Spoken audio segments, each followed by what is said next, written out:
What's up? Hey, what's good? What's poppin'? I am MsBerry. Welcome back to my channel. I appreciate you guys for sliding through and coming to kick it with me. As you guys can see from the title, I'm getting right back up into that Candace Owens. Now, I wanted to kind of dive in on this whole Chrissy Teigan situation. I wanted to know what Chrissy has been saying, how she's been acting, and some of you guys told me that I should. And before you guys start, oh, this is not the video that you should be digging in, I want to know why Candace thinks that Chrissy Teigan is a disturbed individual. And I'm going to continue to research as well for myself, but let's get into it.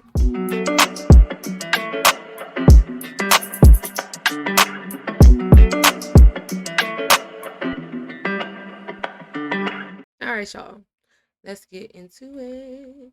A story that I do not want to comment on because I don't know how to comment on it. I don't know.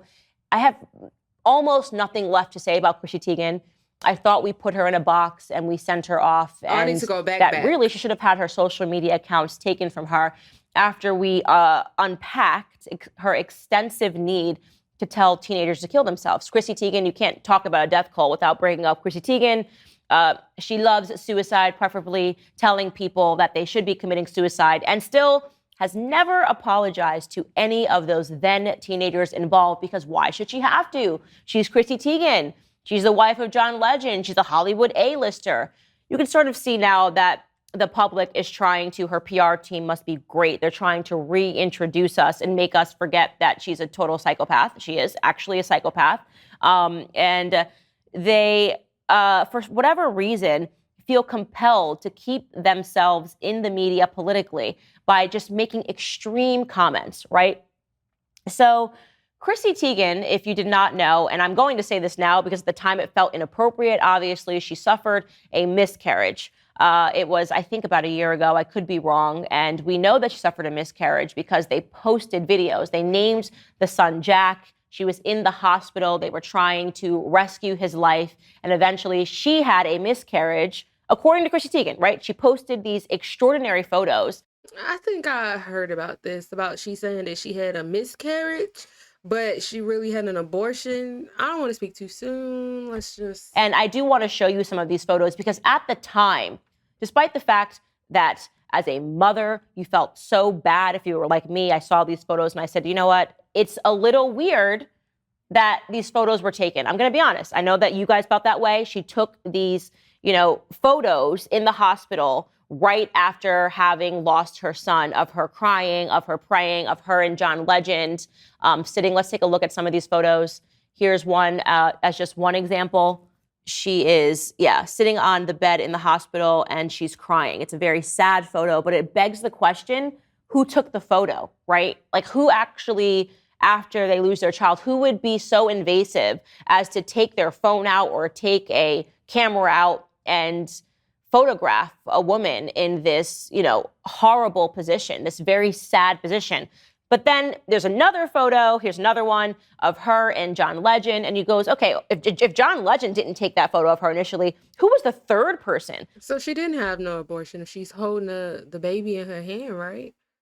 It's all of these, things floating around, but I'm glad that I'm seeing different things, on my own, which makes me want to just dive in even deeper to see why Chrissy Teigan is painted as this person, because I'm not familiar with her besides the fact that she's John Legend's wife and she was the host or DJ or whatever on, I forgot what show it was, but that's pretty much it. I'm not really familiar with the things she said. So I was in this hospital during the time of COVID lockdowns, by the way, when people were not even allowed to have their husbands in there when they were giving birth.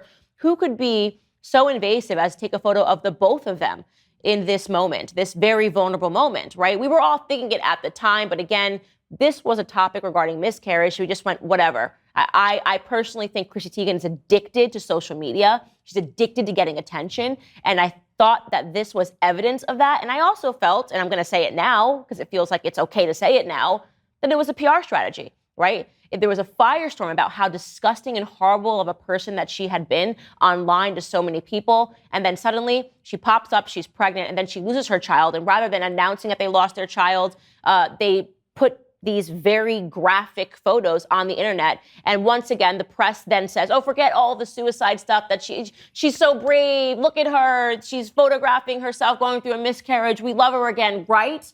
Wrong, okay? This is what I was thinking during the time. I didn't say it. But recently, Chrissy Teigan, I guess, who just cannot get enough social media, decided that she wanted to unearth that scenario and get more attention from it, right? So she initially said it was a miscarriage. She now says that the loss of her son, Jack, was the result. We had an abortion. It took me over a year to understand we had an abortion. See, I knew I wasn't tripping. I'm like, I know I heard that she was saying it was an abortion and not a miscarriage.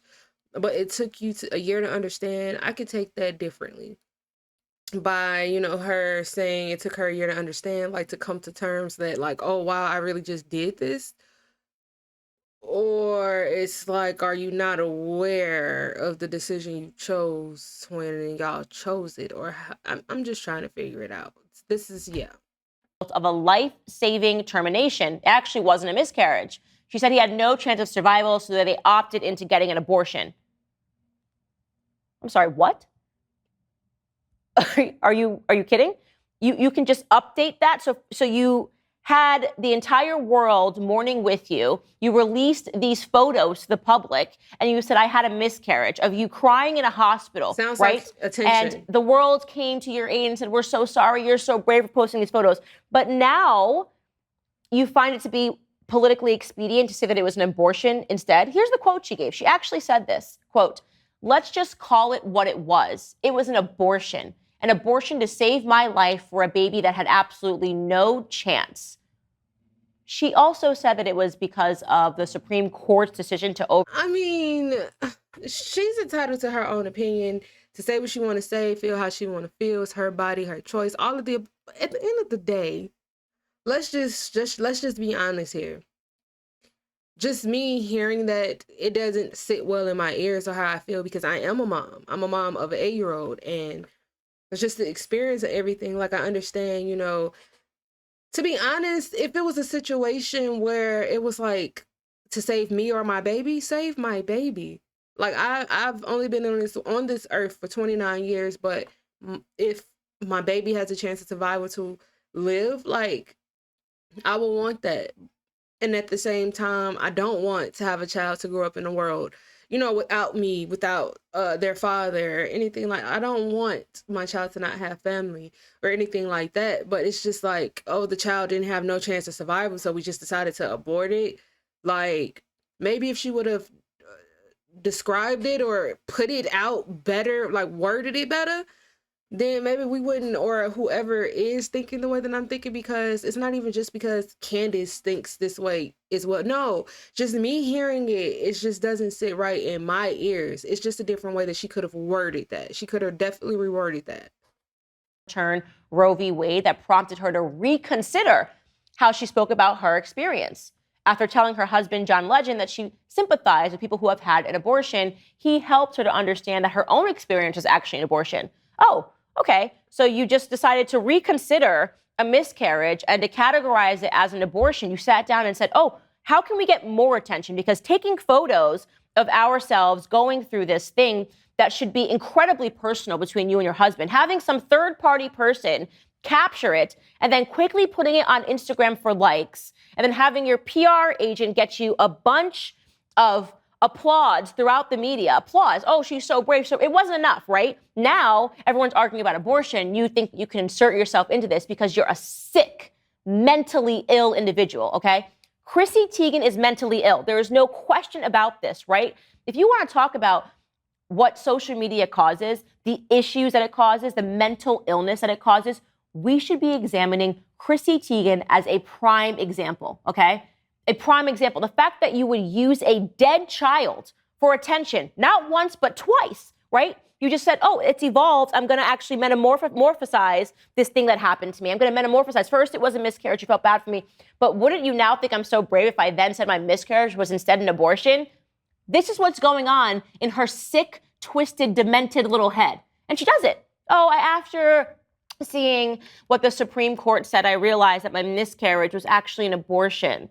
Aren't I brave for doing that? No, Chrissy, you're a disturbed individual and you should have your account taken away from you, right? You should have had your account taken away from you. You were telling children to kill themselves, but now you literally need to put your phone down. Chrissy Teigan, where she should exist, is in college textbooks, psychology classes, right? When we look back on this era of social media and we talk about the various mental illnesses that it has caused people, we should be able to open a textbook and read about the case of Chrissy Teigan and the John Legend. That wouldn't stop her. That's all I have to say about that. Next up, let's talk about Stacey Abrams, because when we talk about the cult of death, of course, we have the politicians that are trying to sell you that death is actually compassionate. And here is what Stacey Abrams had to say about abortion on The View. Do you think there should be any legal limits on abortion, such as the third trimester or viability? I believe that abortion is a medical decision, not a political decision. Thank you. And arbitrary politically defined timelines are deeply problematic because they ignore the reality of medical and physiological issues. For example, a 6-week ban tells women they have to make reproductive choices before they know they're pregnant. Okay, so politically defined timelines are arbitrary. That's what she says, right? And then she proceeds to tell you about how at 6 weeks women don't know they're pregnant. That's literally something that would be a politically defined timeline. I knew I was pregnant both times before 6 weeks. They're just saying that. It's just something to say, right? Now they just all decided to agree in lockstep that women don't know they're pregnant in 6 weeks. That's a completely made up thing. And somehow this 6-week mirage that they have made up has now transformed into a reason why at 9 months people should still be able to abort their child. This should, of course, be... Yeah, no, I don't agree with that. I knew I was pregnant, with my son 2 weeks. Some women, everybody's bodies is different. Everybody's situations, pregnancy, all of that is different. Some people can literally go through all 3 trimesters and not even know that they're pregnant until they get ready to deliver the baby. Literally. So, to be honest, just having the need to abort a baby at 9 months, like, that's a full-grown baby. I mean, I'm not necessarily saying, oh, abortion. Everybody goes through what they go through for their own individual reasons. It's us as women, it's us, and it's our bodies, our choices. I do not feel like it is, or think that, caught myself, it is a political issue at all. Like, I'm just trying to figure out, what kind of? I could see the little political... Y'all, I'm trying to, I'm in my brain sorting out processing, so don't mind me. I'll have a better opinion about it. But I just feel like people can take anything and make it, or try to turn it into a political situation. You can try. When I say try, I mean like everything. Some things you just cannot. Like, it's just, you just cannot. And that's just too much. Like, a baby, like, having to still to have the opportunity to abort a baby that's 9 months. That's a full grown, like, ready to come. Like, no. That hurts my heart. Child sacrifice. That's what it is. This should be considered in the same context of what the Aztecs did when they would sacrifice children while they built temples, because that's what it is. You're just sacrificing children. But guys, it's compassionate. Don't you understand? Don't you feel compassion for Stacey Abrams? Don't you feel compassion for the women that are choosing to abort their children at 9 months in the womb? Don't you feel compassion for Chrissy Teigan, who had a miscarriage and then magically transformed it into an abortion? No. Aren't we all just feeling a little bit compassionate? No. How about the fat people? Are you feeling compassionate for them? They never get to see themselves on the screen. They turn on their TVs and they don't get to just see other people that are 400 pounds and 300 pounds and clinically obese and huffing and puffing going up the stairs. Don't you feel compassion for them? That's sad. We need to show more of that on television. Or we could acknowledge the truth, which is that it's a cult of death. I mean, I know she was being sarcastic about the whole big people thing, but it can be different than, like, you just don't know You can watch My 600-Pound Life or whatever and be sitting on the couch 600-700 pounds. No judgment at all. And they could introduce that person to something that they wasn't fully aware of, or an option that they didn't, it can strike something, and it can motivate other people, and it could be, oh, I mean, I'm pretty sure they know it's people all around the world that are like me or like this, but to actually see something like that on TV, like it's okay to put Love and Hip Hop on TV, or Real Housewives, or whatever the case may be. So I mean, all of that is just fake reality-ness, majority of it. So I just don't understand the issue in that, or am I looking at it differently than what she meant it as? Because I don't know her full thoughts on why she said that, to be honest. So I can't really deep dive. But guys, the next portion of the show is going to be available exclusively on Daily Wire Plus. We are going to expand on these topics. So if you're not a member yet, go ahead and click the link in the description and subscribe right now. All right, y'all. So we're going to end that video right there. I don't know why I just didn't wait. I mean, I guess I wanted to respond afterwards. It was pretty interesting. I'm still getting familiar with Candace. To be honest, I do not agree with everything that Candace says, but I don't disagree with everything that she says either. I'm still forming my opinion. I don't necessarily, or no, I'm not going to say necessarily. I don't need anyone telling me how I should think. I don't need anyone telling me how I'm thinking is wrong, because we have two different minds, honey. We have two totally different brains. So I would almost bet at 100% we don't think the same on a lot of stuff. But I'm pretty sure it's a lot of stuff that we could think the same about. Anyway, guys, I really hope that you guys enjoyed this reaction video just as much as I enjoy reacting to it. Y'all comment down below, what would you like to see me react to on this channel? Just drop it down below. I like to interact with you guys in the comments. Also, the original video link, the link to the original video, I should have just said it that way, will be in the description box down below, just in case you guys want to go, check it out on your own time. It'll be there for you. And as always, I appreciate you guys for coming through and kicking in with me. On the way out, don't forget to thumbs up this video. And for all of you that are not subscribed to my channel, don't forget to hit that red subscribe button and ring that bell so when I drop a new video, you will know, you won't miss it, and you'll be right here. And until next time.